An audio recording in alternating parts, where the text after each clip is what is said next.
লিল্লাহে তাকবীর। হুজুর চলে আসে, আর কি কথা বলা যায়। আজকে নতুন খবর শোনেন, দেখেন এই যে বঙ্গবন্ধু 32 নম্বর ধানমন্ডিতে আমাদের যদি একটা কবরস্থান বা মাদ্রাসা থাকে, আমরা কোরআন শরীফ রাখি কি রাখি না, ধর্মগ্রন্থ। আর শেখ হাসিনা এখানে কি রাখছে জানেন? শিবলিঙ্গ রেখেছে, শিবলিঙ্গ মূর্তি রেখেছে। উলঙ্গ অবস্থায় একটা মূর্তি তার রুমে পাওয়া গেছে। নাউজুবিল্লাহ বলবেন না?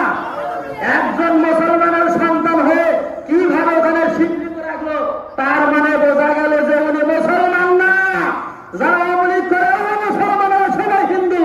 এদের জানাজা বাংলার জমিনে হবে না ইনশাআল্লাহ। কি বলেন? আমরা তাদের জানাজা পড়াবো না। যাদের সাথে মুসলমানের কোন সম্পর্ক নাই, যারা একটা কবরস্থান তার বাবার মাজার লাগে বলে ওই জায়গায় শিবলিঙ্গ লাগে, এটা কি সাধারণ জিনিস মনে করছেন আপনারা? এই জন্যই তো ছাত্র জনতা কালকে রাত্রে কি করেছে, খেলা হচ্ছে না, ওখানে চুরমার করে দেওয়া হয়েছে। এই মাহফিল থেকে বলতে চাই, সারা বাংলাদেশের ভিতরে যতগুলো রামপন্থী বামপন্থীর সমস্ত বাড়ি ঘর আছে, এগুলো সব ঘুরে দেওয়া হবে।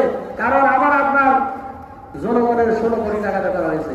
যাই হোক, হুজুর চলে আসছে, কথা বলেন। আমাদের হুজুর, প্রাণ প্রিয় হুজুর হযরত মাওলানা মুহাম্মদ রুহুল আমিন যুক্তিবাদী, দোয়া করে আল্লাহ রাব্বুল আলামিন হুজুরের হায়াত আরো দীর্ঘ বাড়িয়ে দেন, বলেন আমিন।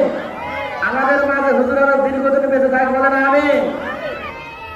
আসসালামু আলাইকুম ওয়া রাহমাতুল্লাহ।